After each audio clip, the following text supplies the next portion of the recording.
Cobra, don't you know you're gonna shut 'em down? You're listening to Fun Oldies, 100.9 FM and AM 1450. Welcome to the fastest hour in radio, All About Cars. Brought to you by ABC Motors Prescott with your hosts, David, Don't Call Me Dave Spence, and Big Mike Hill. You know, Mike, all this talk about food this early, you haven't even let me have breakfast yet. Okay, when we're done, you grab the Terraplane, we'll head over to Old World Bagels. If you're nice, Eric may let you cut in line and get a bagel. And we'll sit and we'll have a bagel and a coffee because you've got full espresso and... We do, all locally roasted, and that's a huge deal. That another thing that we really believe in is great coffee and great espresso, and that was another thing that I went to great lengths to make sure that we had the best in town. Well, I'll tell you, I talk about getting in line. Yes. It's like a factory over there, David. We talked about all the process that goes into making them. The process for serving them is actually really, really something to watch because all the girls that work there know exactly what they're doing. And I don't know if Eric and your wife's name escapes me at the moment. Gina, that's right. Eric, I don't know if they've threatened them with dismemberment or what, but they are right on top of it all the time. You walk in, there's a line, especially when we're done here. They're going to be just opening up. There's a car. When do they open? What are on your Saturday, 7, but we usually open a little earlier than that. But well, they actually have people on Saturday morning waiting to get in. They're like over on the windows going open. We do. Yes. We do. It's crazy. At times I've seen it. But and a lot of guys bring their classic cars out there. It's not really a car show per se as much as it is a happening. Yeah, it's truly amazing, all the really great classic cars that we get. And we get a little mixture of muscle cars. We get some classics, and, the guys are really proud to show them off. Most of them they've restored themselves. Prescott's such a cool place for cars because of the climate, and it's a melting pot for just such amazing artists to be here in the car industry. You can't believe it. If you talk to those guys, they're from Indy, they're from LA, they're from all over the place. The thing that's amazing to me is you go there and every one of these guys seems like they're happy to see all of the other guys, even though they talk like they just saw each other yesterday. I was standing in line last Saturday after we were done with the show, and I'm waiting, and this guy says, "Oh, that's so-and-so. I haven't seen him in probably 20 years." 2 minutes later, I walk out, and he's out there talking to him about it, nothing, like they were just great friends that had been talking to each other every day for the last 20 years.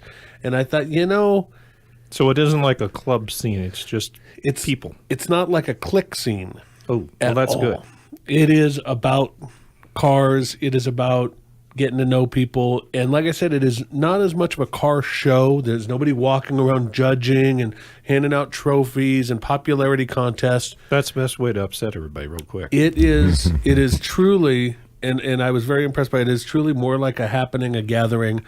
And I'm not sure how did that come about? One of the guys that was involved in that crowd approached me one day, and he said, "Hey, how about if my buddies and I come out here with our cars on Saturday morning? What do you think?" And, we have such a huge parking lot that it's perfect. So I thought, great, I love cars, come on. So every morning we just have, 30, 40 people out there. And There, you got to what I was wondering. I was wondering how many show up for this. Yeah. I've been there in the rain, and I've seen 5, 6 cars. And these are not cars. These are cars like yours, David, that you can tell the people love their car. And if they could, they would actually carry an umbrella out as they're driving over it. Well, you realize mine shrinks in the rain. I've always told I you. understand that. One day it'll turn into a 2-door. Oh, wait. I heard it did. But the reality is these guys love their cars, but they drive their cars. So these are the types of guys that I believe in, instead of the fact that, no, I'm not anti-museum, you know that, but I get sick and tired of everything being in a building, or they take it off the trailer and you don't know if it actually runs, and they push it out onto the show field and they win a prize and they push it back in and you still don't know if it runs. The trailer queen. Yeah. Well, and and I don't know, because I can't say with any certainty, but I can tell you that I have never noticed a trailer in your lot on a Saturday morning. No, with these guys, they drive them over. They'll tweak them there if they need to, and they're all showing off what they did to their cars recently. Yeah. It's really great. And they're talking about real sources, like you and I've talked about. Oh, well, I got this over here, and I read this article about that, and really a great happening. Yeah. I can't really think of another way to say it. And I bet some of them are still like in process or not even done. A few of them, but for the most part, the ones that they show up in are pretty well completed. Except for both of you know this is a fact. It's never done. Well, that's true. Yes. David, your Graham, most people go out and drool over. And if somebody truly walked up to you with an open checkbook and a fleet of 60 mechanics and said, David, tell them what you want done to complete it, you would not be able to stop. You would just keep, well, I need this. We need to do that. I'd like to see this done. It's just the nature of being car guys. We're never satisfied. I know. Well, I've had it 20 years and I keep making little changes to make it more perfect. More authentic, more perfect. Oh, those screws are more like what they were in 1939. This material, that paint, this tire. It never ends. And that's what makes it really, really a fun hobby, is because you could take one car, do everything to it, and never finish. Now we know why they call it the other girlfriend. Well, I call it the main girlfriend, but whatever. Careful. Now I do want to. Is there actually a club associated with those guys that are meeting there? I'm not sure about that. One of my physician buddies showed up recently, and he said that he was part of one of the old time, car clubs, and Right. so I don't know. I think that they're kind of a mishmash, and that's not really what that platform is in the morning. Well, I'd love to have some of those guys come in one of these days and come sit down with us. Yeah. Talk about some of this stuff, because I think it's really a lot of fun. I do want to say hello to all the girls that are working over there, because they're going to be there, and I know. And if I knew all their names, I'd name them off. But I'm going to put you on the spot. Name the girls. Is there like 6 of them? The way we run the operation typically is that mainly the girls run the store, and then the boys run the bakery. And the bakery is off-site. It's about a mile away from the market, is what we call the storefront. I didn't want to do it that way, but that's how it worked out. We needed more room for our equipment than we could get in that location. Which makes sense. That's right. So Now I'm going to be annoying and say, how many bagels do you make in a day if you needed to have it off-site? Well, it again, see, we only do for a day's production, and if we have some left over at the end of the day, we'll freeze some to sell as frozen bagels so people can take them home, and we slice them first, and you can zap them in the microwave for 15 seconds, throw them in the toaster, and you never even know something happened to them, that they were frozen. But typically what we do is about 500 bagels a day, and if we have something left over, we donate to Catholic Social Services and some of the food kitchens, and so nothing goes to waste. I think you should be donating those leftover bagels to this guy. I knew he was going to say that. I absolutely knew it. That was so Wait predictable. for it. One for Scott. What do you want from me? What do you want? And as much a big deal as you make about the girls, is they wear mini skirts or something? Actually, the girls there, it's all about the attitude.